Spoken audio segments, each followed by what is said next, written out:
All right, we welcome you back on Sports Night. Something pretty cool to talk about tonight. I wish it was the holiday season because I would say this is like the perfect Christmas gift for the loved one in your family that just loves Texas high school football. But it's still okay. You can always give them a gift. Chris Daly with Lone Star Gridiron here with me, and you've developed a new Texas high school football board game called Friday Night Legends. And I'm telling you, if you love Texas high school football, you're going to love this.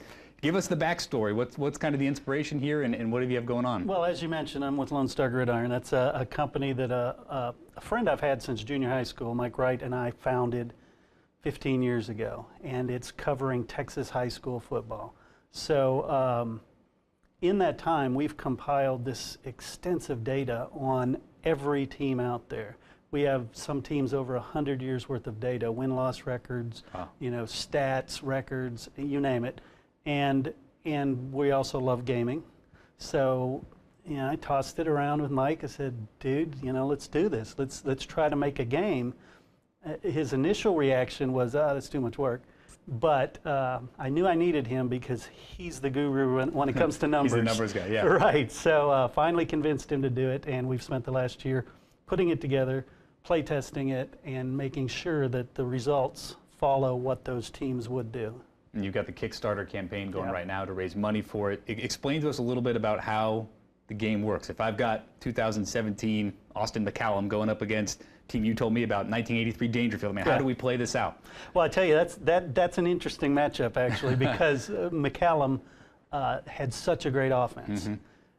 83 Dangerfield had the best defense, period. 8 points total. They gave up a whole year. Incredible. So what we did is we developed team sheets for each of these teams that shows on offense how many yards they get per carry, how many yards they get per completed pass, and we made these charts. And it also takes into account how many times they run versus how many times they pass. Same thing on defense, how they do in defense. So you each pick your play. I roll on my, say I'm doing an inside run, I roll on my inside run charts, and I will see my result. You roll on your defense. Say you were doing a pass blitz at the time. You roll on that. Look at your charts. We compare the two. We've got other charts that tell us what happens and then we check for penalties. Crazy things like football. It does bounce funny. So that's really how it's played. And then you, like I said, in the promotional piece, you either cheer or you boo, and then you repeat. So there's some real data behind this, though. This isn't just roll the dice and I gain 20 yards. There's evidence and facts to back it up. And over time, like I said, we've play tested hundreds of games to make sure it fits, that they perform like they should perform. And over time, we've seen that, it does come out to where you have a Johnny Manziel 2010 Kerrville-Tivy team. They're going to put up 55 points a game if they're going against, the similar type of defenses that he went up against. You mentioned the Manziel-Tivy team. That's on the initial list. You've got one of the really good Steel teams. You've got Eric Dickerson's Sealy team. I'm sure everybody has an opinion on what teams should be included. How difficult was it kind of selecting the teams you were going to put in there? And I know you have plans to maybe grow the database of teams as well. That was real difficult because even, like I said, when Mike and I were initially planning it, we had differences. Like, no, this team has to be there. And so we put it to the people. We put it to the fans on Lone Star Gridiron, to our social media followings, Facebook, Twitter, Instagram, you name it, and said, what matchup would you love to see from history? Not telling them we're doing a game. We just wanted to get an unadulterated response. Interesting. And we tallied them all up. Again, Mike's the stats guy. He tallied them up, and we came up with the ones that we had to find their stats for. What matchup would you most like to see? You know all these teams, I'm sure. I didn't get to see. I was playing, I graduated in 83, so I was playing in that 83 era. Didn't get to see Dangerfield play, so I love that one. 83 Converse Judson was the first state championship for that squad. And that was a big thing in Texas high school football history. But we've also, I went back and I just forced the issue and said, we've got to do the very first two state championship teams. 1920 Houston Heights versus 1920 Cleburne. Wow. And we're talking, Heights was giving up 2 points a game. The Yellow Jackets were giving up 3 points a game. In real life, they played in Austin, 0-0 tie. Wow. In the mud. So crazy. I want to be able to play those two and see if you take the rain out, what happens. Isn't that crazy? I mean, you talk about playing a 0-0 tie in today's era of football. That's impossible to imagine when we've seen 50, 60 points put up on the board. Yeah.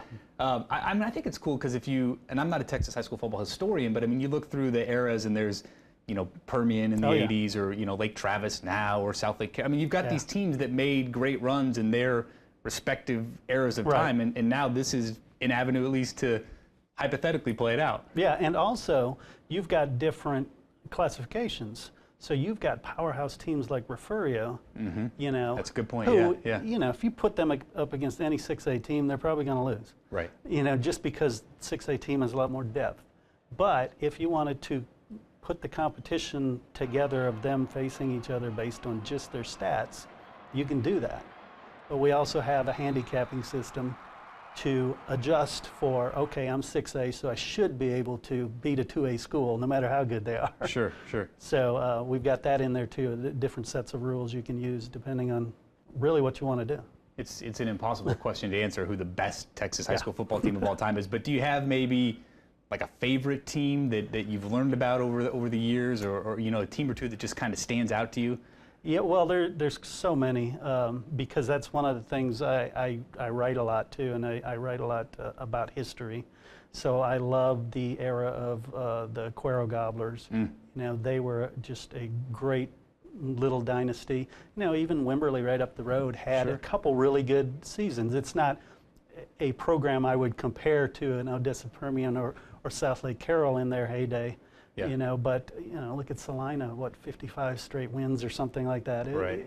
It's too hard to pick one. Yeah, for sure. It's cool. I mean, people that love Texas high school football can talk about it forever. Okay, so I mentioned the Kickstarter campaign. Where can people go to contribute and to learn more? The easiest way is to go to FridayNightLegends.com. It's got information about the game, a place you can sign up to get notified as things happen, and of course a link to the Kickstarter campaign, because that's really what we're trying to do, is get that kicked off so that we have the funds to do an initial print run. Sure. That's really all it is. And the Kickstarter campaign goes till June 1st, is that right? It goes to, the last day of the month. There is the 30th. End of May. Yeah. Okay. Yeah, and then any idea? I know production takes a while, but any idea when you might be able to actually get these out there? We're I'm sure already, people would love to we're play. already starting production. Cool. So the plan is to deliver them in June. Okay. We wanted them ready for that. We also have the Texas High School Coaches Association coaching school will be coming up, and we plan to have them there.